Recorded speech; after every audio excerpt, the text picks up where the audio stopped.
Shit. Tangin. Seryoso ba to? Id, ego, super ego. Tangin, ano bang pinagsasabi nitong si Freud? Last semester ko na to para bumawi. Shit, bagsak pa rin ako sa prelims. Pakalaki ng hatak nito eh. Kapag hindi ko pa to naipasa, goodbye, varsity talaga ako nito. Ano ba ito? Ano gagawin ko dito?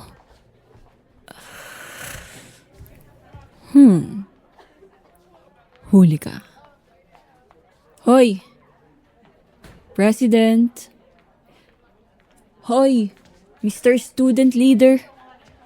Bingi ka ba? Teka lang. Huwag mo talikuran. Hey, I'm talking to you. Hello? Hello. Finally. I kinda need something from you. Grabe naman makatitig to. Para mo akong mangungutang ah. Ganito kasi. Alam ko naman ikaw yung pinakamatalino sa klase natin eh. 'Di ba? Oo, kasi I always see you in front of books. You always have this, you always have good grades, kumbaga. And I just, pwede mo ba akong i-tutor? Kahit sa theories lang, please. Yung prelims ko kasi sobrang baba. And alam kong hindi ko na mahatak to nung mag-isa lang ako. So, I just need a little push. Alam mo yun? Wow. Wow, grabe. Tatanggihan mo ako agad. Parang wala tayong pinagsamahan ah. Well, wala naman talaga. Pero, sige na, please. Student leader ka. Dapat tumutulong ka sa mga nangangailangan, di ba? Hindi ba dapat yan yung motto nyo? Trabaho nyo yun, di ba? Sige na, please. Kailangan ko to. Mapagsak talaga ako. Wala akong ibang pagtatanungan na tumulong sa akin. Hirap naman kausapin ng mga ibang tao sa klase natin eh. Sige na, please. Sige, ganito. Ano bang kailangan kong gawin para pumayag ka? Sabihin mo lang gagawin ko.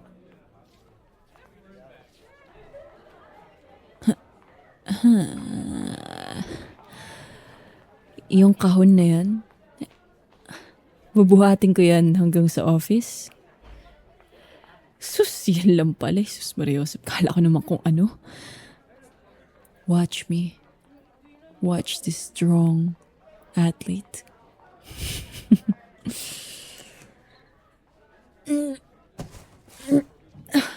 Shit. Kaya ko to. I don't need any help from you. This is my job. Let me do it. Shit.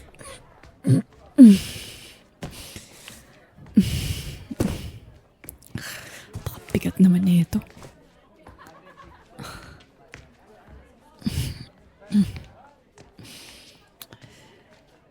Saan ba yung office? Dito? Dahil kaya ko to, promise. Dito? Okay. Basic. Easy money. Tapos na. Pakadali eh. Kaya mo buhatin, pinautos mo pa sa akin. So ano, student leader. A deal is a deal. Tutor mo na ako. Yun. Pero, may, ano lang ako. Pwede wag tayo dito sa campus. Kasi, ang ingay kasi ng mga tao sa library eh. Alam mo na. Kung hindi naman maingay, masyado naman tahimik. So, hindi rin pwede sa akin yun. Tsaka, napakadaming tao. Daming nakatingin. Hindi ako sanay sa tao. Doon na lang tayo sa condo kung mag-aral. Walang tao doon, tahimik. Ka lang mag-isa. Pwede tayong mag-concentrate ng maayos doon. No distractions. Okay? Okay ba sa'yo yun? Huwag ka mag-alala, ako bahala sa'yo. Magkita na lang tayo sa parking lot pagkatapos ng next class mo.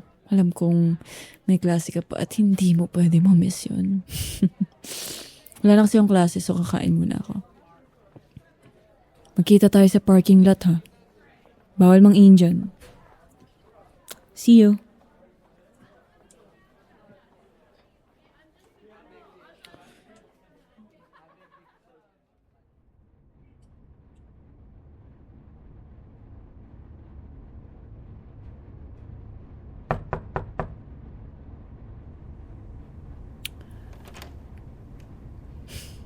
Medyo late ka. Usapan natin. 6 p.m. Anong oras na? Oh. Joke lang. Siyempre, okay lang kahit anong oras ka malate. Pasok ka. Kung mag-alala, walang masama dito. Sumusunod naman ako sa Feng Shui eh. Pasok ka lang. Drop your bag anywhere you want. Pasensya ka na kung medyo magulo ah. Tagal ko na rin kasi hindi nakakapaglinis. Wala na rin akong time. Hindi ka lang, umupo ka lang dyan. May gusto ka ba? Kape? Alak? Tubig? Wala? Well, kukuha pa rin kitang tubig. Diyan ka lang ah.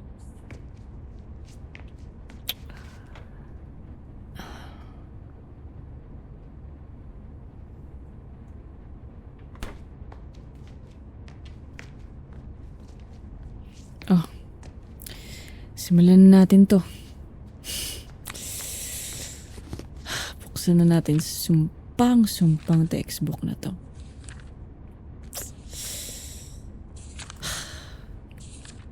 Dito talaga ako nahihirapan eh.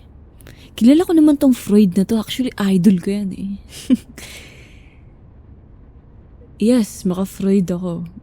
In some way. Pero syempre, medyo may pagka openness pa rin naman ako, unlike Freud. Pero I like his way. But other than the other people sa psych, wala na akong maintindihan eh. Hindi ko din magets yung iba. Bakit pa kailangan kabisaduhin tong psychoanalysis na to? Like, kailangan ko ba bang alamin yung pinagkaiba ng id, ego, at super ego? Parang pare-pareho lang silang boses sa utak ko na sinasabing huwag na ako mag-aral eh. Ito naman sa explain agad. Hindi, nakikinig ako. Go on.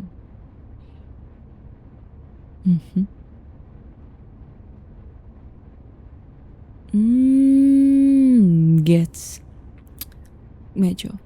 So, yung id, yung parang impulsive, parang wild side ko ba? Tapos yung super ego, yun yung moral. Parang, ikaw, laging seryoso. At yung ego, yung tagasalo sa gitna. Middle ground siya, kumbaga. Okay, medyo gets ko na. Fairness. Paano naman tong si Carl yung ano naman yung collective unconscious at archetypes na sinasabi niya? Parang utak ko lang to tuwing exam eh. Totally unconscious. Sobrang gulo ng mga theories nila. Wala bang iba? Wala bang madali?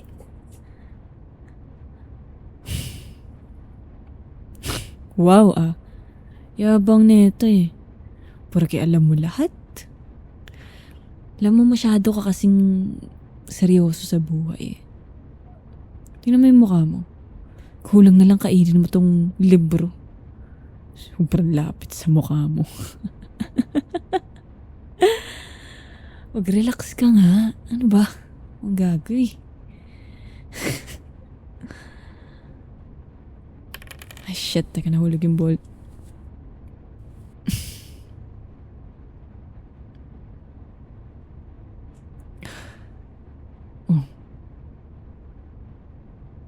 Bakit bigla kang tumigil?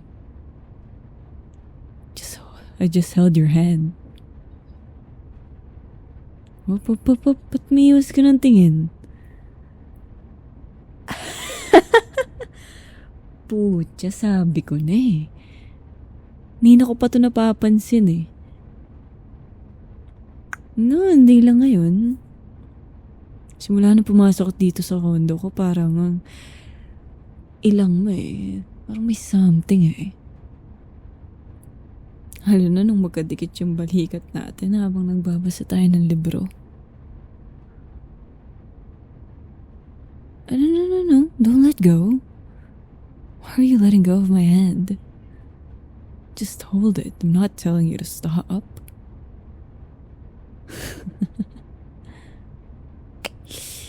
You know, it's not just because of the exam why I brought you here.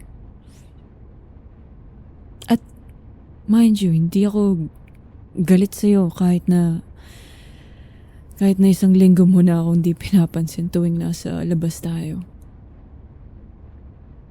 Akala mo di ko napapansin? Nung Wednesday sa cafe, nilagpasan mo lang ako kahit na kinakawayan kita. Dead ma yarn. Tsaka, kahit nung kasama natin yung ibang student leaders kahapon, para kong hangin sa'yo eh. Sobrang iwas mo sa akin. Bakit ba?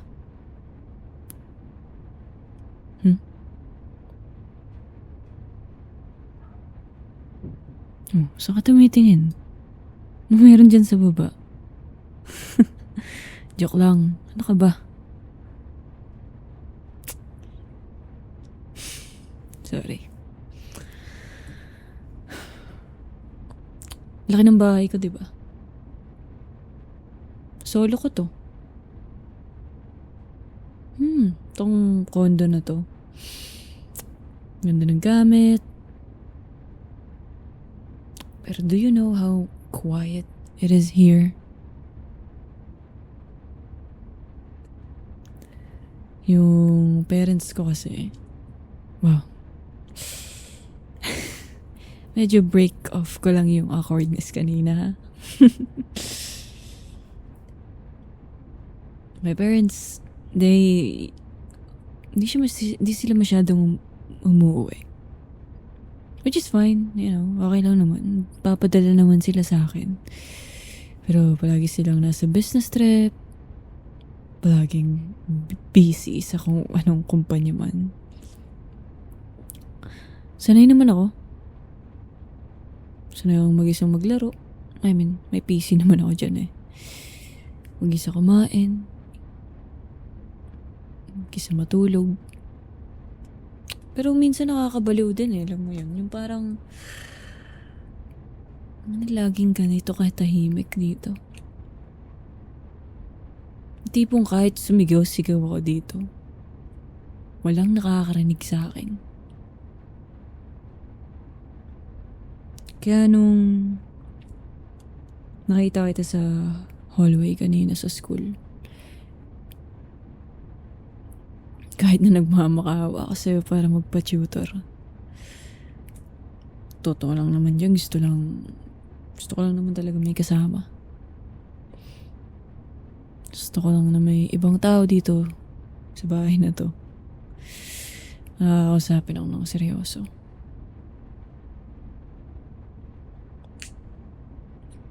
Gusto ko ikaw yung tao na yan.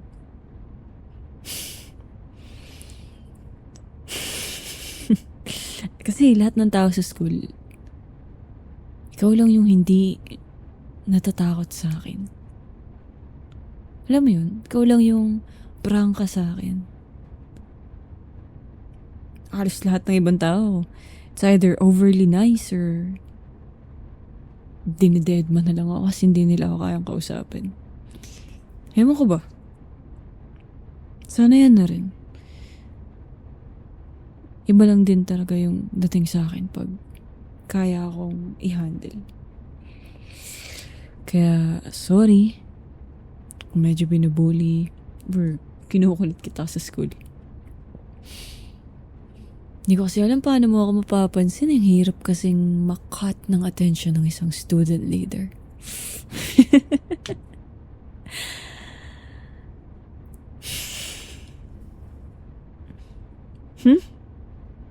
No. Are you serious? No. I won't let you allow that. Alam kong medyo nakakaawa yung kinuwento ko sa yung story, but I don't think you need to sleep here tonight. Trust me, you don't need to. Hindi ka ba hanapin sa inyo?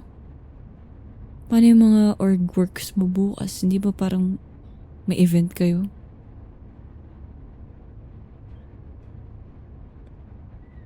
Wow. Seryoso ng Mr. Student Leader natin ngayon ah. Akala ko ba bawal ang rules breaker sa'yo?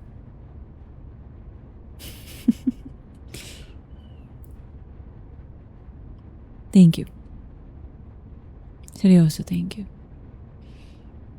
I have no idea how big of a deal this is to me right now. I mean, it's already a big deal na nandito ka. Ang corny ko, no? Actually. Sabi ko mag-aaral ako eh. Mali talaga dito eh.